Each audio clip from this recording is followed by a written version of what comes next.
Jadi tema video saya kali ini itu politik identitas, mengapa tidak? Ya. Ini yang disebut dengan politik identitas, upaya mengeksploitasi ajaran Islam untuk memanipulasi umat Islam, tapi endingnya hanya untuk kepentingan mengejar kekuasaan. Yang sedang dipersoalkan hari ini adalah berkampanye di masjid, itu yang jadi persoalan. Coba jangan terlalu jelimet lah kalau ngomong itu.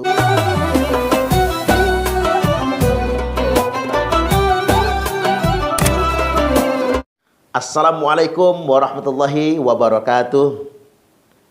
Saya menonton video Pak Amin Rais tentang politik identitas. Beliau jelas menegaskan politik identitas why not? Mengapa tidak? Berarti beliau telah berkomitmen untuk menggunakan politik identitas.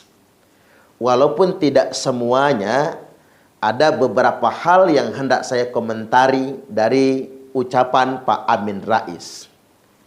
Pertama, beliau mengutip pernyataan Stacey Abrams yang mengatakan, saya memegang teguh politik identitas karena bagi mereka yang mengalami marginalisasi atau tertindas, yang amat sulit sekali mendapatkan tempat dalam kehidupan politik, maka mereka hanya bisa melawan dengan politik identitas. Jadi kira-kira artinya saya memegang teguh politik identitas, ya, karena bagi mereka yang mengalami marginalisasi, peminggiran, yang tertindas, ya, kemudian yang bahkan amat sulit mendapat tempat di kehidupan politik, ya, itu kemudian hanya bisa melawan kekuatan rezim yang zalim itu dengan apa? Dengan politik identitas. Ya. Ini kan sebenarnya Pak Amin Rais sendiri yang sulit sekali mendapatkan tempat atau diakomodir dalam kehidupan politik saat ini. Pada kenyataannya entoh Indonesia dibangun berdasarkan kompromi. Semua pihak bersama-sama berkoalisi, bahkan berkompromi untuk membangun Indonesia ini. Sebetulnya pernyataan Stacey Abrams ini lebih tepatnya ini berkaitan dengan zaman penjajahan. Ketika masyarakat kita bangsa Indonesia dijajah oleh Belanda, dijajah oleh Jepang, di mana kita adalah masyarakat marginal dan tidak mendapatkan tempat dalam kehidupan politik yang ada, pernyataan Stacey Abrams sangat tepat sekali. Politik identitas sangat tepat di zaman perjuangan melawan penjajah, dan Indonesia menggunakan itu. Makanya ada istilah dulu Yong Yava, pemuda Jawa, Yong Ambon, pemuda Ambon, Yong Sumatera, pemuda Sumatera, ada Yong Islamited Born, pemuda Islam, pemuda Kristen, di mana simbol-simbol identitas, kesukuan, kedaerahan, keagamaan, kita jadikan sebuah kekuatan pemecut, kekuatan semangat, bahkan kekuatan ideologis untuk melawan penjajah. Dan itu sangat tepat sekali. Dan politik identitas yang sedemikian rupa nggak cocok untuk kehidupan Indonesia yang sudah merdeka. Karena mengapa kita ada beragam suku, beragam agama, di mana satu sama lain kita bergandengan tangan untuk saling menguatkan, membangun dan membesarkan negara kesatuan Republik Indonesia.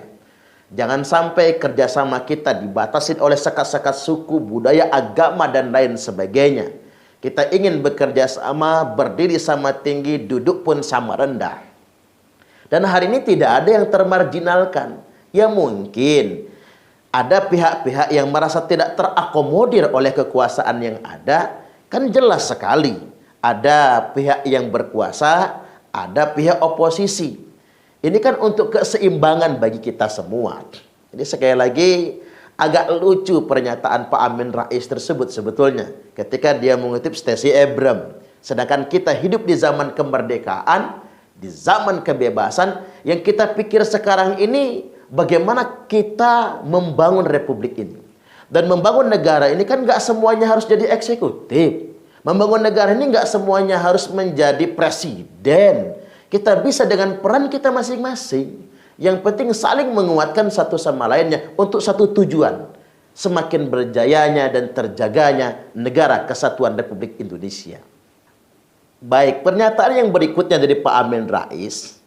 Rezim berupaya menakut-nakuti masyarakat luas dengan pengkambing hitaman politik identitas yang hanya ditujukan kepada agama Islam saja.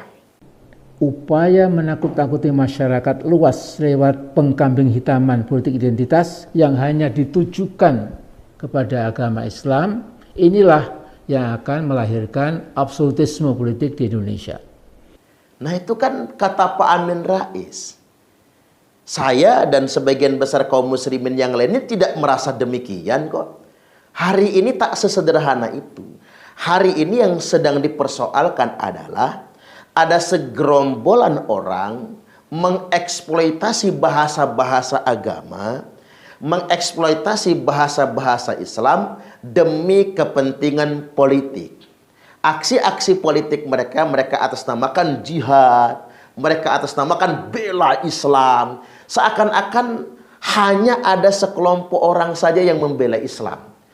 Kemudian mengklaim kelompok mereka sajalah yang merepresentasikan Islam yang sesungguhnya, yang lain tidak. Ini yang disebut dengan politisasi agama. Ini yang disebut dengan politik identitas. Upaya mengeksploitasi ajaran Islam untuk memanipulasi umat Islam, tapi endingnya hanya untuk kepentingan mengejar kekuasaan. Sebetulnya begini, ada yang lebih islami dari itu semua. Wong kita ini mayoritas muslim. Dan para politisi muslim itu tersebar di semua partai. Saya ingin tegaskan lagi. Politisi muslim itu tersebar di semua partai. Baik PDI Perjuangan, Golkar, Demokrat, PKB, PKS, Partai Umat, dan lain sebagainya. Ada politisi muslim semua. Yang lebih islami, apapun background partai politik Anda, ketika Anda mendapatkan amanah sebagai apapun, Anda punya kewajiban untuk menjalankan amanah sebaik-baiknya, memihak kepentingan rakyat, mensejahterakan rakyat, dan jangan korupsi. Itu lebih islami daripada Anda menjual agama, berkedok jihad agama atau bela Islam, tapi ketika Anda berkuasa, malah Anda korupsi. Nah, ini penting untuk kita garis bawahi. Jangan sampai kemudian orang hanya berkedok agama, beridentitaskan agama, tapi hanya untuk mendulang suara. Ini namanya kepentingan politik. Kemudian yang berikutnya, beliau mempersoalkan ucapan jangan bawa-bawa agama ke dalam politik. Kata Amin Rais, ini ucapan orang sekuler, ucapan ateis. Yaitu sekali lagi bahasa penyederhanaan konklusinya Pak Amin Rais. Pada kenyataannya kita tidak ada yang mengucapkan yang sedemikian rupa. Yang sedang dipersoalkan hari ini bukan kalimat jangan bawa-bawa agama dalam berpolitik. Tapi yang sedang dipersoalkan hari ini adalah berkampanye di masjid. Itu yang jadi persoalan. Coba jangan terlalu jelimet lah kalau ngomong itu. Yang jelas-jelas saja. Kalau agama sih saya pikir mesti dibawa kemana saja. Berpolitik mesti beragama. Karena kalau tidak, politik menjadi kotor. Berkuasa mesti dengan agama. Karena kalau tidak, orang akan korupsi. Akan berkhianat dengan kepentingan rakyatnya. Kemudian berdagang mesti bawa agama. Kalau tidak, orang akan curang. Tapi ingat, orang berdagang bukan kemudian menjadikan agama sebagai jualan. Berpolitik bukan kemudian menjadi agama sebagai kedoknya saja, tapi benar-benar mengamalkan nilai-nilai agama tersebut. Saya pikir bahasanya bukan jangan bawa-bawa agama dalam politik. Bahasa yang benar, jangan menjadikan masjid sebagai panggung politik, sebagai ajang kampanye. Mengapa? Karena masjid itu milik umat. Semua masyarakat, kemanapun afiliasi politiknya, dan kemana arah preferensi politiknya, berhak masuk masjid. Masjid adalah wilayah netral, bukan hanya milik satu partai politik tertentu saja. Bukan hanya kemudian jadi panggungnya partai umat saja.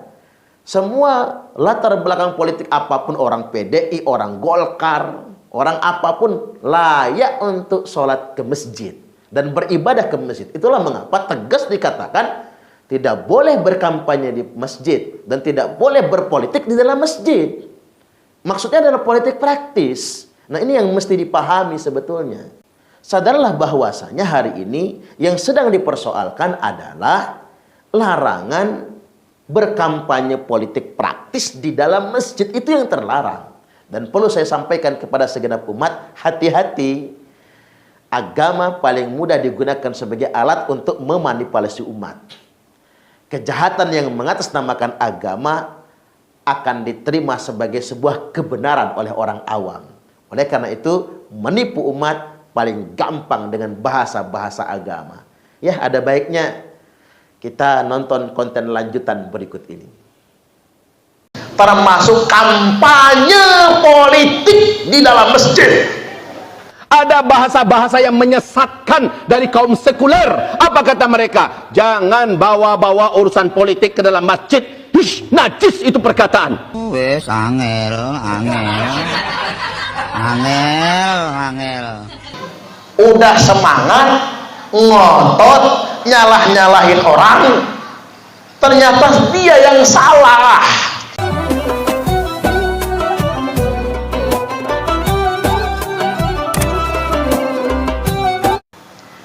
Manipulasi yang paling mudah adalah manipulasi dengan menggunakan bahasa agama.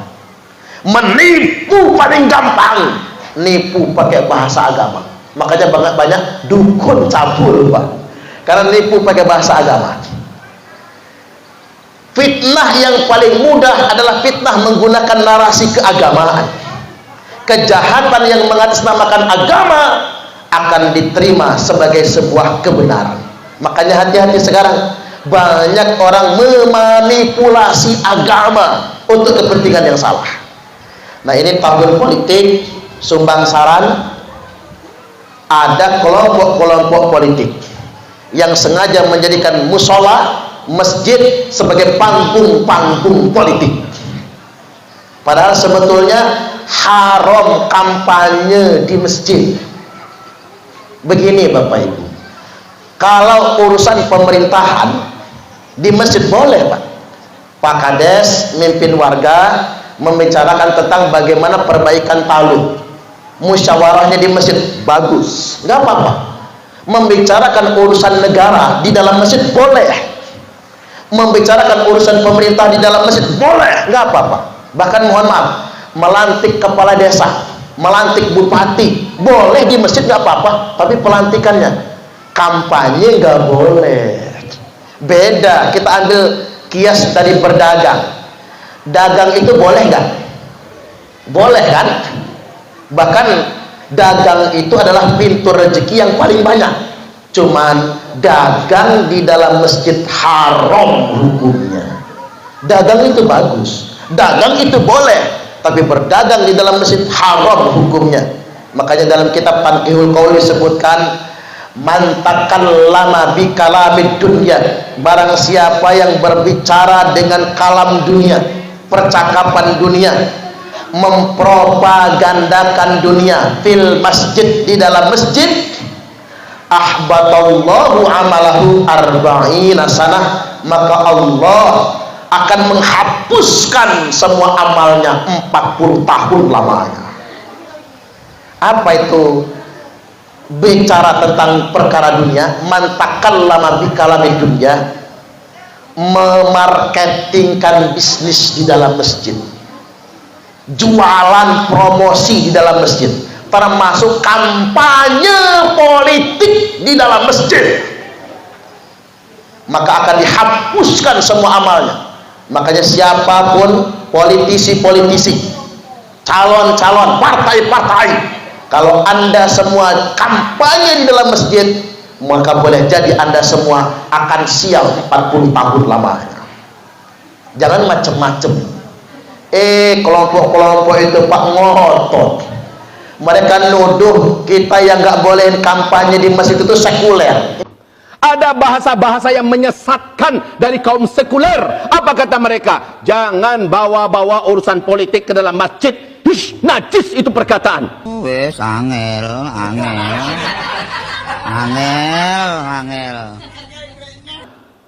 Jangan bawa-bawa urusan politik ke dalam Islam.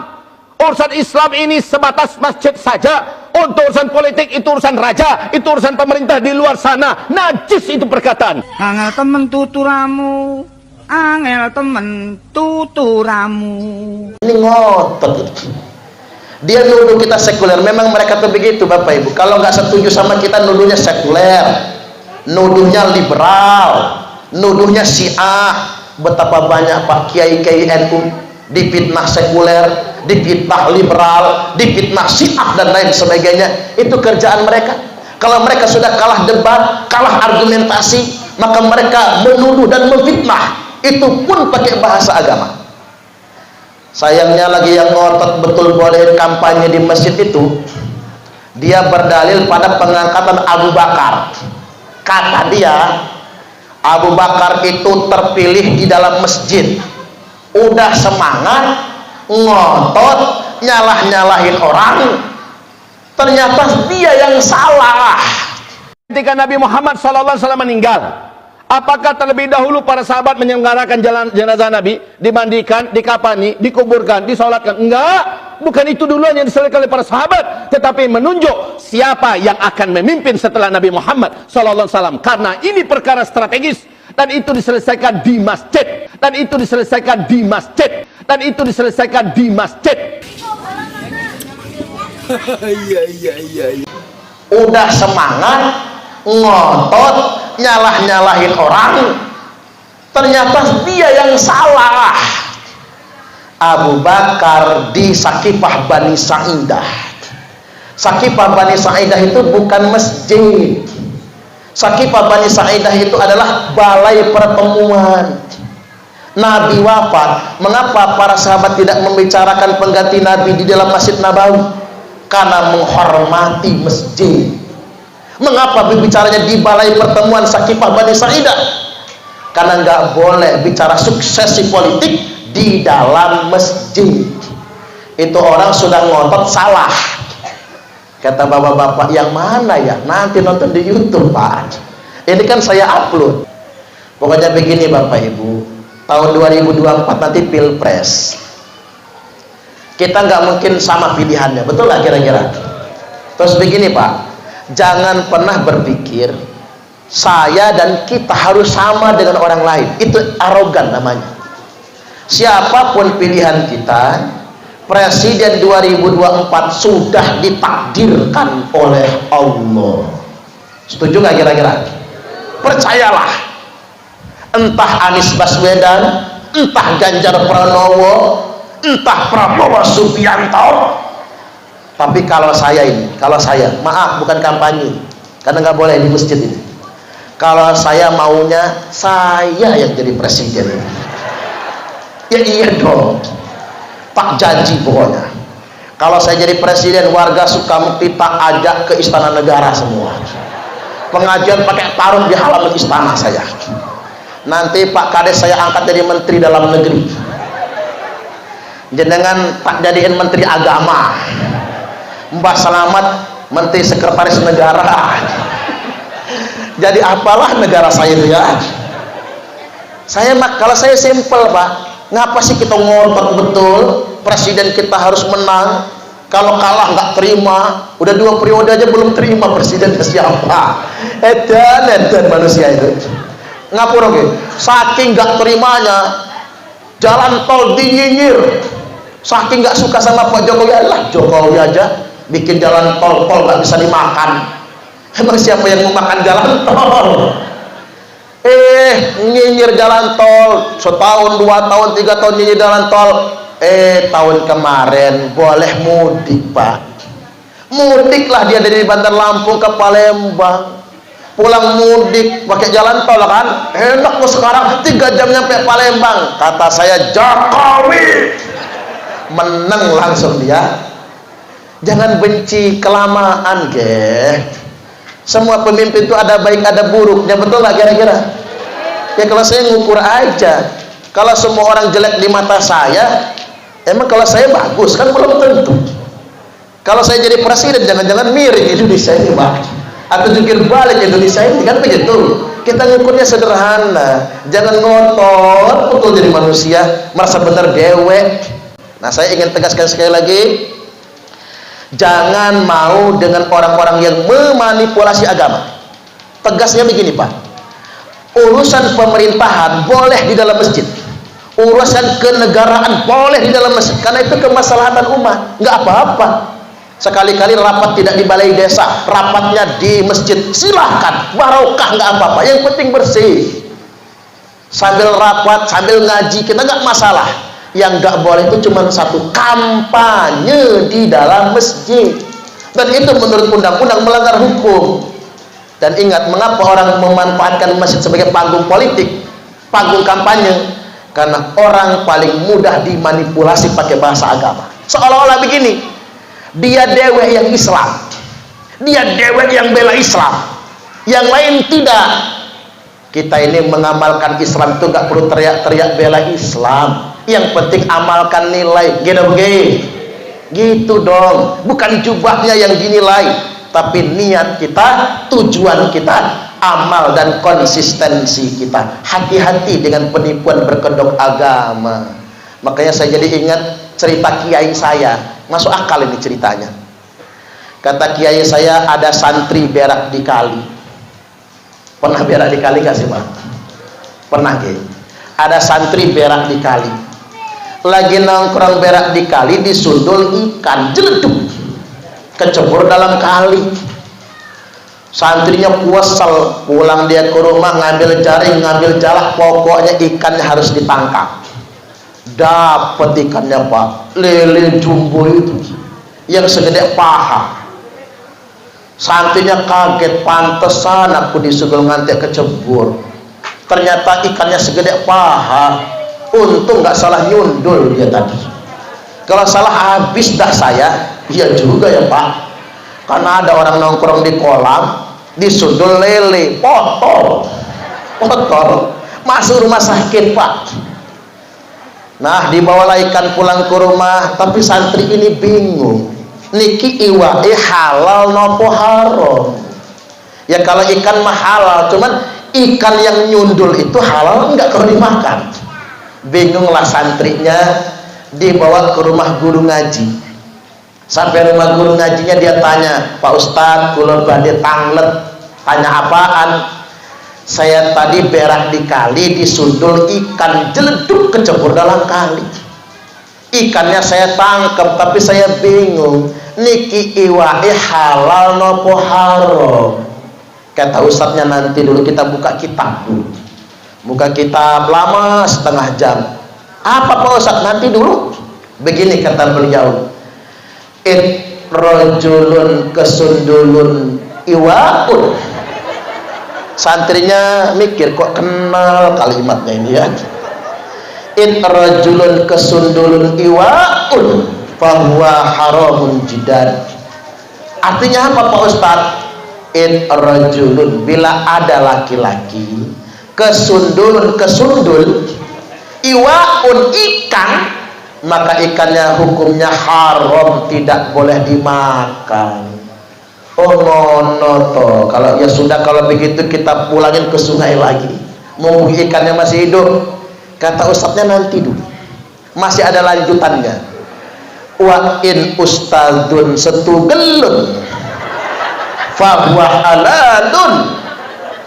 Tapi nek ustadze entuk setugel alias parohan halalnya. Oh ngono. Ya sudah Pak Ustadz, kata si santri, pengen bagian pala atau buntut, atau kita belah tengah dua? Kata ustadznya, nanti dulu, masih kurang ujungnya. Wa in ustadzun kabehun wa huwa halalun jiddan. Tapi nek ustadz entuk kabeh halal tenanan, sampean masuk surga. Udah Pak, ketemu surga. Ya sudahlah Pak Ustadz, ambil aja semuanya, Artinya Bapak Ibu, itulah manipulasi. Ada orang-orang yang mengatasnamakan agama tapi untuk kepentingan manipulatif.